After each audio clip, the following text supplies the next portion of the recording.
So what's up mga ka-idol, karon jud ta ka-upload balik og video no kay na busy gyud ninyong vlogger promise. So karon mga ka-idol, moadto na tagtunggo dito sa San Fernando. Muna akong kauban, always anahaw bikers. So karon mga ka-idol, na nata sa Apo Cement. Kung kundi ka na madunggan ninyo permis sa radyo kanang Taiso Cement, mao man siguro na.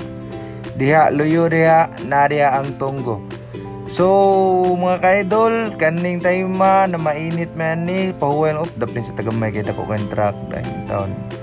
So na mainit man ni mga ka-idol, busog na kay ni sila. Sakto na kay nagkargada atong mga kauban diha. So diyang dan na mga ka-idol, lakos ta diha.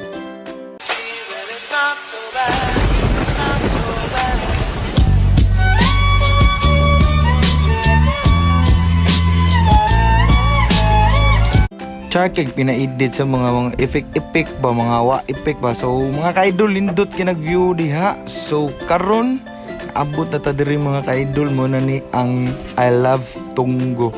So daghan kay mo diri, especially sa mga bikers and ganahan mag-date diri, nindot kinig-view diri mga ka-idol.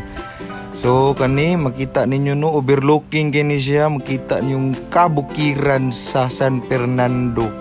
Kung makita sa ninyo diha ang dagat sa San Fernando. So salamat kayo sa pagtan-a sa kong short vlog. Bye bye.